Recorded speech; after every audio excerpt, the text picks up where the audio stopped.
Welcome to The Point with Mick Rich. I'm joined here today with Brenda Olson, who is running for the New Mexico House of Representatives.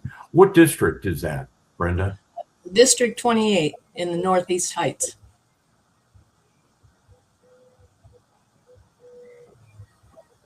Okay. And then the question I have for you is if somebody wants to get more information about your campaign, what's your website? How do they donate? They can go to my website. It's Olson. So, do you have a website? I do. It's OLSON, Olson4nm.com. They can read about me there, and they can donate, and they can watch any upcoming events that we have scheduled. And then also they can sign up to volunteer. 100%. Yes, we need volunteers. We can't do this by ourselves. It's a team effort. Tell you what, that's right. Well, good deal. So what brought you to the point of wanting to serve hardworking people in New Mexico up in Santa Fe at the House of Representatives? In all honesty, I've been here for 30 years and I've watched the city grow, and it gets good and it gets bad. I think since COVID, it has really gone downhill. The entire government of New Mexico, whether it's city, county, or state, is just not representing the people. And I've always been somebody that I just get things done. And I realized sitting on my couch and hollering at the legislature through the TV wasn't working. So I thought, they're not going to listen to me here. So I'm going to sign up and I'm going to go and represent the people, my neighbors, my friends, myself, and try and do something, because I'm not getting anything accomplished by myself. So when you talk about the government not representing the people, you and I, we've known each other for 6-8 years. We've been on the campaign trail together. We know what that means. But when you talk to the people in New Mexico, the hardworking people in New Mexico, that's kind of a nebulous description. And one of the things that frustrates me is we take our legislators, especially the ones on the blue I'd say the blue dog, but there are no blue dog Democrats in Santa Fe, and we have the Democrats, and they're for the agenda. They are for making sure free access to abortion. It is about supporting the teachers union. It's about all these other things, and it's making sure that the criminals have a nice place to live. And what concerns the hardworking people in Mexico isn't making it to the floor of the House or the Senate in Santa Fe. So what are those, say, top 5 issues that you see that you're going to say, these are the issues that people care about, that I care about? Well, I think the obvious number one issue is crime. It's out of control. It has been for 15 years. I don't have all the answers. I need people to help me find those answers, but I live in a fairly safe district, and crime is creeping in. Homeless is creeping in. Drugs are creeping in. It's just, it doesn't have to. When we see things like the FBI has to come here and babysit our police department for how many years? And then when they get released from that overwatch, we find out the next criminal act or crisis happens. And that's with the DWI issue that was going on, where they were taking corruption, taking money, and that was very widespread throughout the city, throughout the county, throughout the state.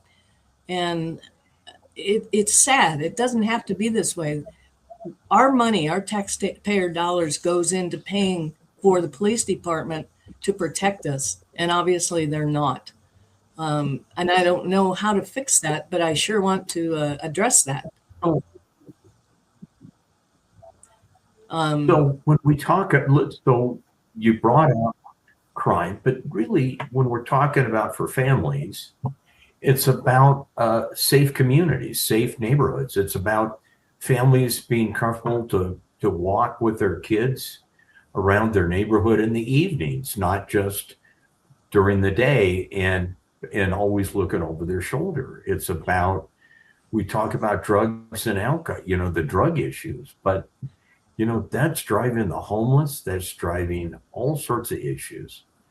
And then, Brenda, you and I've talked about it, is our education. We're at the bottom of all the states for education. well, you turn What it are your upside thoughts down, on? then we're at the top. I mean, it's not funny, but it's ridiculous. I was fortunate to live in a very good school system, and I feel so sad for these people that are here. For 2 years, the governor stopped kids from going to school, and they just passed them through. They did not make that time up, and the school systems are very sad. They're focusing on things like DEI, and parents do not have You know what? anything to say. I'm sorry. Um, Parents don't have a vote in what the education process is anymore. But the other We side of that lost our is connection. okay.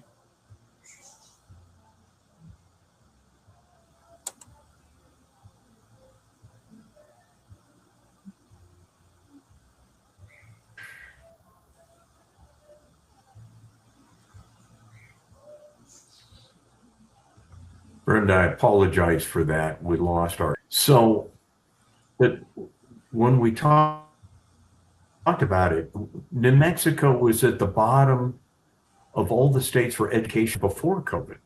So it's not a COVID issue. It is in the prime example would be the former Speaker of the House, uh, Is Cheryl Williams Stapleton. Here she yes. was. She was Speaker of the House. She was the working for APS, Albuquerque Public Schools. And here she is, and she had her own company with software, and she's now was busted. She hasn't served any, she hasn't even gone to trial yet. And I'm saying, I feel like it's just a complete failure. And so, Brenda, you're going to go to, what are you thinking about doing to turn it on?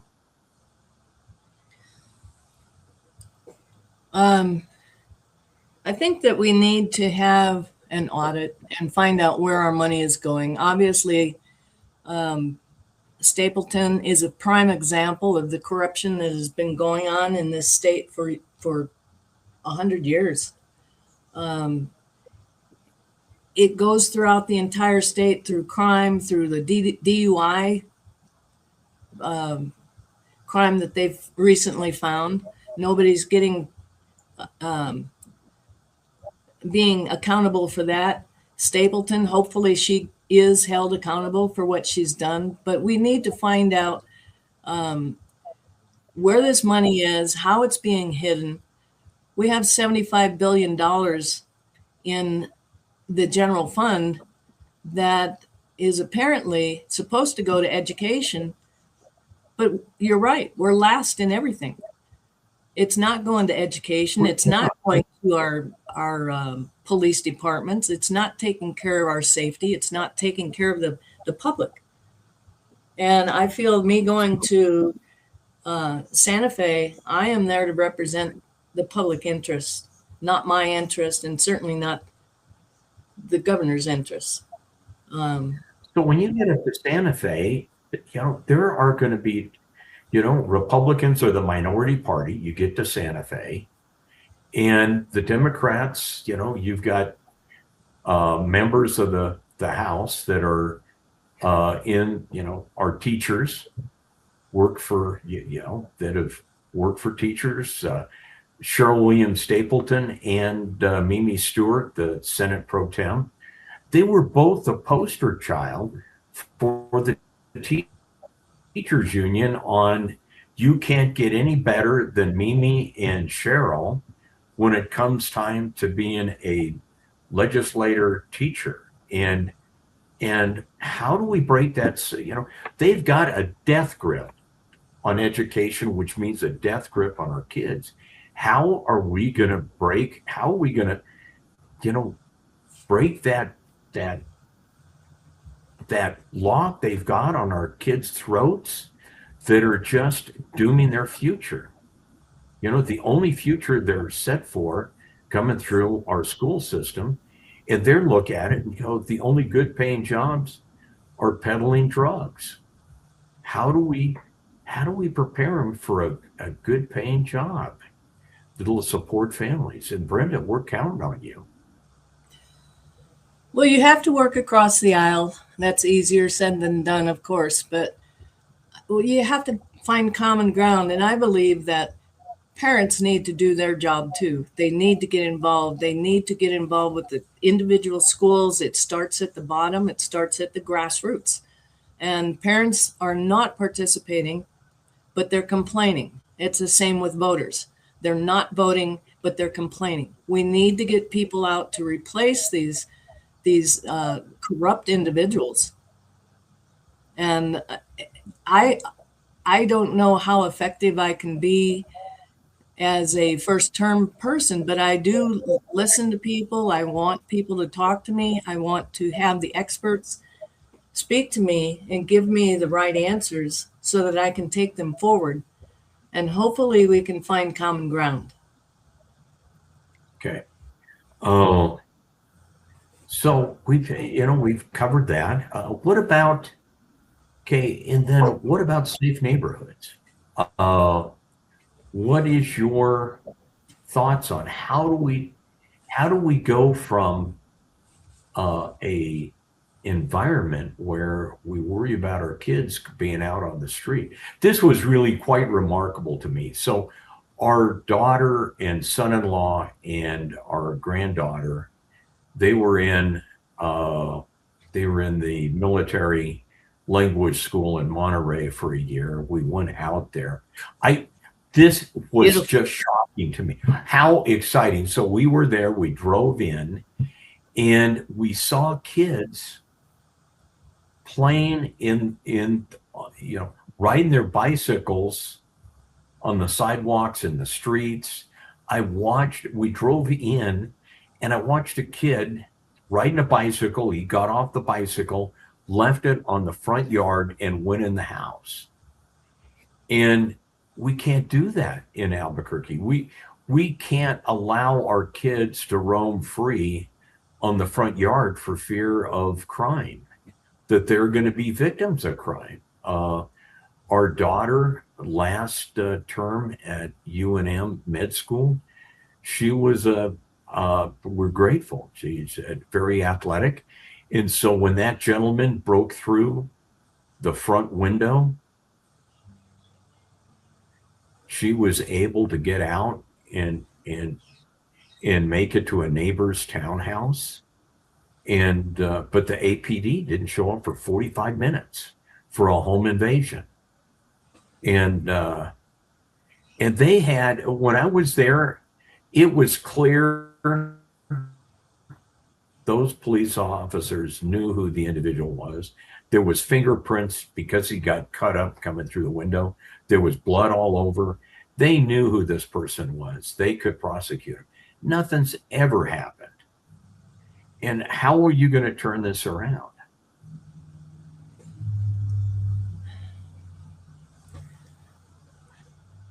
I have a personal story similar to that where my next door neighbor pulled a gun on me.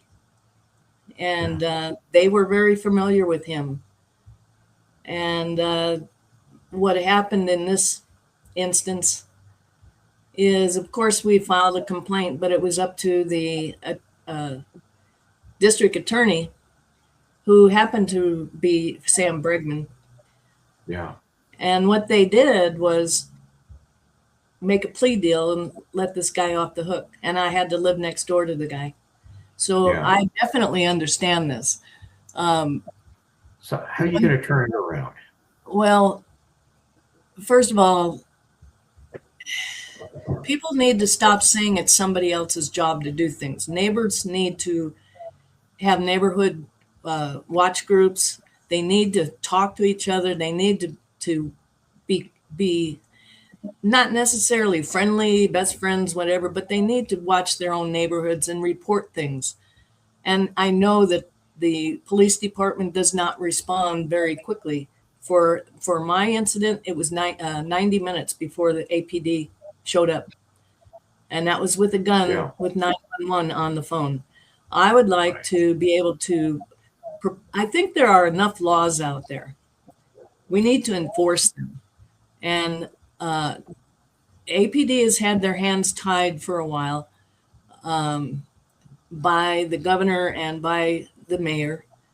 We need to let the police do their job, and we Okay. need to support them, and we need to support them across all lines and have communications with federal, state, local, so that we can identify these people faster. I would like to propose at 3 strikes you're out. Now, my understanding is a lot of times these people may be in jail for up to 10 years. And when they get out, the clock starts over, because the 3 strikes we're out law that we have right now only goes for 10 years. If you do 3 crimes within 10 years, then it's a 3 strikes. Well, I would like to definitely fix that. And Just on a personal note, I ended up running across an individual that wanted to go to treatment for the VA and wanted to go to St. Louis for whatever reason. I gave him a ride down to the train station. I bought him breakfast, and then I bought him a lunch to go. And we were talking. I said, "What brought you to New Mexico?" And he said, "I had 2 felonies. I was in California. They had 3 strikes, and you're out." Now get this. I couldn't handle the stress of not getting a 3rd felony, and so I came to New Mexico.